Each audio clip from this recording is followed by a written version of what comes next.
शुरू करते हैं आज की video and our today's topic is distribution which is another important topic of marketing management.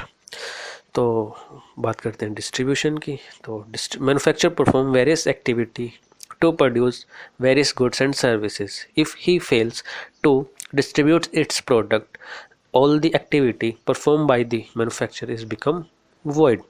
So manufacturer needs to focus on the element of one of the most important element of marketing mix, which is place, and distribution is provide the place utility to the manufacturers.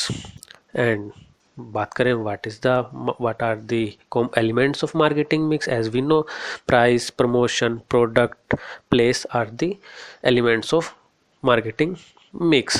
तो अब बात करते हैं meaning की। Let's see a meaning of distribution. Distribution means to spread the product throughout the marketplace such that a large number of people can buy it. So it is the process of distributing the place to various markets. तो simple जो अपना जो product हमने manufacture किया, जो बनाया, उसको जो पूरे जो कंट्री में अलग अलग जो मार्केट्स हैं उन तक पहुंचाने की जो प्रोसेस है, प्रक्रिया है, उसी को क्या कहा जाता है? डिस्ट्रीब्यूशन कहा जाता है। एक और पॉइंट देख लेते हैं। Distribution is the process of making product और सर्विस। तो यहाँ पे उन्होंने कहा कि प्रोडक्ट और service, process of making a product और service available for the consumer और business user who need it. तो यहाँ पे दोनों को उसने इंक्लूड कर लिया है। प्रोडक्ट और सर्विस, वस्तु और सेवाएं, दोनों को ही आपने अवेलेबल कराने, किसको? ग्राहक और बिजनेस यूज़र, यानी कि जो बिजनेस इसको यूज़ कर रहे हैं। जो प्रोडक्ट, कुछ प्रोडक्ट ऐसे हैं कि जो जिनको बिजनेस हाउसेस द्वारा यूज़ किया जाता है to manufacture the other products. User who need it, this can be done directly by the producer और सर्विस प्रोवाइडर। तो ये फंक्शन किसके कौन परफॉर्म करेगा? जो प्रोड्यूसर होगा, किसका? गुड्स का, माल बनाने वाले, या फिर जो सर्विस देने वाले। और using indirect channel with the distributor और इंटरमीडियरीज। कहने का मतलब क्या है? या तो इस फंक्शन को, डिस्ट्रीब्यूशन को जो फंक्शन है, डायरेक्टली जो आपका जो मैन्युफैक्चर है वो प्रोवाइड करेगा, या फिर वो क्या करेगा? इनडायरेक्ट चैनल्स का यूज़ करेगा। वो सीधे ना प्रोवाइड करा के, नॉर्मली क्या होता है कि कभी कभी कुछ गुड्स ऐसे हैं जिनको सीधे ही आप मैन्युफैक्चर से परचेज कर सकते हो। कुछ ऐसे प्रोडक्ट हैं जिनको आप सीधे मैन्युफैक्चर से परचेज नहीं कर सकते, क्योंकि जो मैन्युफैक्चर है वो कभी क्या होता है, क्या कि जहाँ पे कंजम्पशन है वहाँ पे सिचुएटेड नहीं होती उनकी जो फैक्ट्रीज हैं, वो कहीं रिमोट एरियाज में सिचुएटेड होती है। तो जो ग्राहक है वो पूरे, जो कस्टमर है वो क्या, पूरी कंट्री में फैले हुए होते हैं। तो या तो अगर कस्टमर वहाँ पे उसके जो फैक्ट्री है उसके आसपास रहता है, वो सीधे जाके परचेज कर लेगा। या फिर अगर वो वहाँ पे नहीं रहता, कहीं दूर रहता है, सपोज जूट बनाने की कोई फैक्ट्री है, तो अब जूट कहाँ पे बनेगा? जहाँ पे जो रॉ मटेरियल मिलेगा इसका, साउथ इंडिया की तरफ, और जो उसकी जो कंजम्पशन अगर दिल्ली में होगी तो वो सीधे तो दिल्ली से वहाँ पे नहीं जाएगा परचेज करेगा। तो प्रोड्यूसर क्या करेगा? वो क्या यूज़ करेगा? Indirect channel. तो मतलब को खुद ना डिस्ट्रीब्यूट करके वो क्या यूज़ करेगा? इनडायरेक्ट चैनल्स को यूज़ करेगा अपने प्रोडक्ट को डिस्ट्रीब्यूट करने के लिए। और इंटरमीडियरीज, तो इंटरमीडियरीज क्या होते हैं? मध्यस्थ, यानी कि होलसेलर, रिटेलर, एजेंट, डिस्ट्रीब्यूटर, ये सब इन सबको क्या बोलते हैं? इंटरमीडियरीज कहा जाता है। तो अब जो ये फंक्शन है डिस्ट्रीब्यूशन का, it is perform by using channel of distribution. तो इसको परफॉर्म, जो ये एक्टिविटी है डिस्ट्रीब्यूशन की, पूरी कैसे होगी? जो डिस्ट्रीब्यूशन के चैनल्स हैं उनके थ्रू ही इस एक्टिविटी को पूरा किया जाएगा। तो बात करते हैं distribution of channel of distribution की। तो डेफिनेशन सबसे पहले देख लेते हैं। Every producer seek to link together the set of marketing intermediaries that fulfil the firm's objective. This set of intermediaries is called the marketing channel. तो set of intermediaries पे को ही क्या कहा गया है? चैनल ऑफ मार्केटिंग बोला गया है। तो सेट ऑफ इंटरमीडियरीज जो बिचौलिए हैं, तो जो पूरी चेन है प्रोड्यूसर से लेके कहाँ तक? कस्टमर तक, उसके बीच में जितने भी पीपल इन्वॉल्व हैं गुड्स को डिस्ट्रीब्यूट करने में, वो उन सबको क्या उनको सबको कहा जाता है इंटरमीडियरीज। तो कौन कौन सी चेन हो सकती है? होलसेल, जो आपका प्रोड्यूसर के बाद होलसेलर, रिटेलर, देन कस्टमर। तो जो ये बीच में चेन है wholesaler to retailer, these people are called intermediaries. आगे देखते हैं। Any sequence of institution from the producer to the consumer including none और any number of middleman is called the channel of distribution. तो sequence कुछ भी हो सकता है। होलसेलर पहले आ सकता है, या फिर होलसेलर से पहले एजेंट आ सकता है, डिस्ट्रीब्यूटर आ सकता है। तो सीक्वेंस कुछ भी हो सकता है। और जो सीक्वेंस है वो कहाँ से कहाँ तक है? प्रोड्यूसर, उत्पादक से ग्राहक तक, इंक्लूडिंग नन। जिसमें या तो सीधे ही उसके बीच में कोई ना हो, सीधे ही जो माल है वो सीधे ही, या जो वस्तुएं हैं वो सीधे ही जो उत्पादक है सीधे ग्राहक तक जा रही है, या फिर उसके अंदर कितने भी मिडलमैन इन्वॉल्व हो सकते हैं, मध्यस्थ हो सकते हैं उसके बीच में, तो उसी को क्या कहा गया है, चैनल ऑफ डिस्ट्रीब्यूशन। उत्पादकों से उपभोक्ता तक संस्था कोई भी अनुक्रम जिसमें कोई भी या एक भी नहीं, एक से ज़्यादा मध्यस्थ शामिल हो, चैनल का वितरण का चैनल कहलाता है।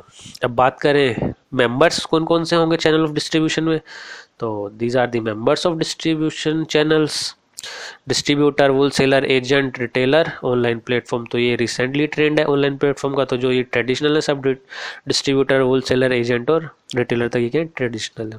तो बात कर लेते हैं types of channel of distribution की, कौन कौन से चैनल ऑफ डिस्ट्रीब्यूशन हो सकते हैं। तो first is producer to consumer, तो यहाँ पे सीधा प्रोड्यूसर क्या कर रहा है, कंज्यूमर को सीधे ही जो गुड्स है वो डिलीवर कर रहा है। Second producer, then agent and then consumer, तो प्रोड्यूसर क्या करता है, अपने एजेंट्स एम्प्लॉय कर लेता है, तो एजेंट्स क्या करते हैं, अपने साथ में गुड्स को लेके जाते हैं और कस्टमर से डील करते हैं और उनको जो प्रोडक्ट है वो सेल करते हैं। तो this is another type of marketing channel. Third is producer, retailer and consumer, तो प्रोड्यूसर सीधे ही रिटेलर से कॉन्टैक्ट कर रहा है और रिटेलर सीधे ही फिर कंज्यूमर को प्रोडक्ट सेल कर रहे हैं। Next is producer, agent, retailer and then consumer.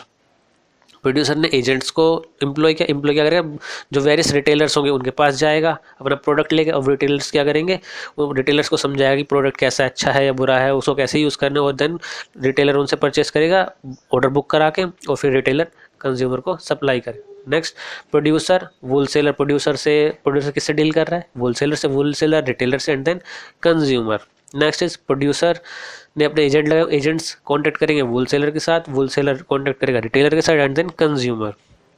Next channel is producer, distributor, agent, wholesaler, retailer and consumer. And last one is producer, online shopping site से सीधे ही कंज्यूमर तक हमारा जो गुड्स है वो डिलीवर हो रहा है। तो जितना जो चैनल ऑफ डिस्ट्रीब्यूशन जितना छोटा होगा कस्टमर के लिए उतना ही बेनिफिट रहेगा। अगर बात करें इसकी इम्पोर्टेंस की, तो importance of distribution channel is it helps to timely delivery of goods, maintain stock of products, provide market information, promotion of goods, provide finance, generate employment and distribution of risk. So let's discuss all the topics, all the points of importance one by one. First is timely delivery of goods. Distribution channel help in the delivery of product to customer on the right time. It has removed all the distance barrier for the businesses while performing their operation. Distribution channel have made it possible for business to serve customer even at a large distant place. Simple कहने का मतलब है जो distribution channel है हमारा वो क्या करता है, जो प्रोडक्ट्स की डिलीवरी राइट टाइम पे राइट प्लेस पे कराने में हेल्पफुल करता है। तो जितने भी डिस्टेंस बैरियर है उनको जो चैनल ऑफ डिस्ट्रीब्यूशन को रिमूव कर देता है, क्योंकि अगर एक पर्टिकुलर जो लोकेशन पे प्रोडक्शन हो रहा है तो जो उसके आसपास के कंज्यूमर सिर्फ वही उसको कंज्यूम कर पाएंगे, पर अगर जो डिस्ट्रीब्यूशन ऑफ चैनल होने से क्या होगा कि कोई डिस्टिंक्ट प्लेस पर कोई बहुत दूर एरिया पे बैठा हुआ भी कोई कस्टमर है तो वो भी उस प्रोडक्ट को कंज्यूम कर सकता है। लेट्स से एग्जांपल लें, अगर कोई दिल्ली में किसी चीज़ का प्रोडक्शन हो रहा है तो जो अगर कोई साउथ इंडिया में केरल में भी कोई अगर एक कंज्यूमर है तो वो भी उस प्रोडक्ट को यूज़ कर सकता है जो दिल्ली में प्रोड्यूस हो रहा है। तो यहाँ पे वो जो प्लेस यूटिलिटी है उसको कौन परफॉर्म कर रहा है, जो डिस्ट्रीब्यूशन ऑफ चैनल। तो ये सिर्फ किससे पॉसिबल हो पाया है, जो डिस्ट्रीब्यूशन ऑफ चैनल की वजह से ही ये चीज़ पॉसिबल हो पाई। नहीं तो क्या होता कि जो दिल्ली में प्रोड्यूस हो रहा है वो दिल्ली वाले यूज़ कर रहे हो, जो केरला में प्रोड्यूस हो रहा है तो वहाँ पे सिर्फ केरला वाले उस प्रोडक्ट को यूज़ कर पा रहे हैं। पर अगर जो डिस्ट्रीब्यूशन ऑफ चैनल हमारे पास ना होते तो जो टाइमली डिलीवरी ऑफ गुड्स को कराने का जो काम है वो किसकी हेल्प से होता है, डिस्ट्रीब्यूशन और चैनल ऑफ डिस्ट्रीब्यूशन की वजह से ये चीज़ें पॉसिबल हो पाती हैं। Next is maintain stock of products. तो अब होता क्या है, distribution channel have an efficient role in maintaining sufficient stock of goods. तो it help in maintaining the supply of goods as per the demand in the economy. Distribution channel perform function of storing the product in warehouse and supply them according to demand in the market. It avoid all cases of shortage of supply of goods in the market. तो help कराता है जो proper जो goods है उनका shortages ना हो market में। तो जो डिस्ट्रीब्यूशन चैनल क्या होते हैं कि वेरियस लेवल पे जो होलसेलर उसके पास जो लेवल ऑफ स्टॉक है वो ज़्यादा होगा एज़ कम्पेयर टू रिटेलर। तो वेरियस लेवल्स पे स्टॉक मेंटेन करके रखते हैं प्रोडक्ट्स का, तो जिससे कि और वो उसी के अकॉर्डिंग अपना स्टॉक को सेल आउट करते हैं जिस तरह की अपनी कंडीशन होती है। रिटेलर क्या करेगा, कंडीशन देखेगा डिमांड क्या है, तो उसी के बेसिस पे अपना जो ऑर्डर है वो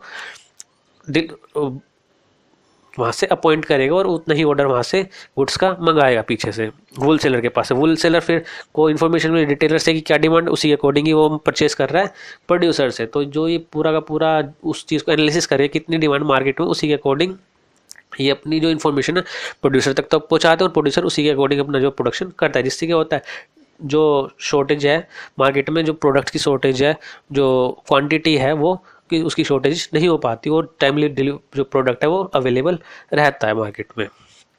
next is provide market information. अभी हमने बात की कि जो डिमांड की कंडीशन है वो कौन बताएगा, रिटेलर होलसेलर को, होलसेलर बताएगा जाके प्रोड्यूसर या मैन्युफैक्चरर को, तो वो फंक्शन भी ये परफॉर्म करता है। Distribution channel is served as a medium through which business acquire all required information from the market. It take all information like demand, price and nature of competition in the market. तो demand कैसी है, price आपका कितना है, competitor का कितना price है, nature of competition कितना है मार्केट, इन सब के बारे में जो इन्फॉर्मेशन है वो भी जो डिस्ट्रीब्यूशन चैनल के थ्रू प्रोड्यूसर तक पहुंचती है।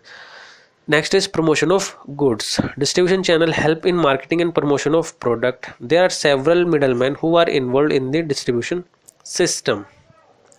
Business intermediaries inform the customer about the product. They introduce them with the new product and explain them to its specification.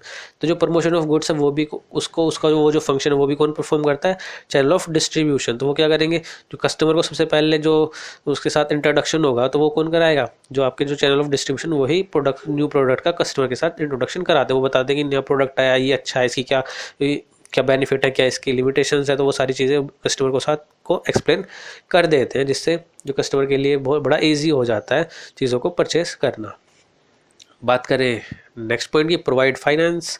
Finance कैसे प्रोवाइड करेगा देखते हैं उसके बारे में। Business gets financial assistance from the distribution channel, intermediaries involve in distribution channel buy goods in bulk from producer. These intermediaries give payment to producer while purchasing the goods. तो जो intermediates क्या करते हैं, एक दूसरे से परचेस, रिटेलर परचेस करेगा वुल seller से, वुल सेलर परचेस करेगा प्रोड्यूसर से, तो उसके कंपेरिजन उसके जो कंपनसेशन में क्या करेगा, उसको वो अमाउंट पे करेगा। गुड्स परचेस किया वुल सेलर ने तो उसके एक्सचेंज में क्या दिया, उसको अमाउंट दी जाके, तो उससे क्या होगा, जो बिजनेस इसको जो शॉर्टेज है फाइनेंस की नहीं हो पाती और उनको जो इजीली फाइनेंस प्रोवाइड करा देता है। Next is generate employment. तो बहुत सारे मिडलमैन इन्वॉल्व होते हैं पूरे जो डिस्ट्रीब्यूशन प्रोसेस में, तो उससे क्या होता है जो एम्प्लॉयमेंट भी जनरेशन होता है। Distribution channel generate employment in the economy. There are large number of people who are involved in the distribution system of business. These people are wholesaler, retailer and different agents. तो इन सबको क्या मिलता है, employment भी मिलता है। Distribution of risk. तो risk is associated with each and every type of business. तो यहाँ पे क्या होता है, इसकी वजह से जो रिस्क है वो भी कम हो जाता है। रिस्क कैसे कम होता है, risk is something which is associated with each and every business. Distribution channel save the producer from the risk of delivering product to customer safely and timely. तो कस्टमर को टाइमली और सेफली जो product भी deliver करता है उसका जो risk है कि ख़राब होने का, टूट फूट होने का, उससे भी बचाता है।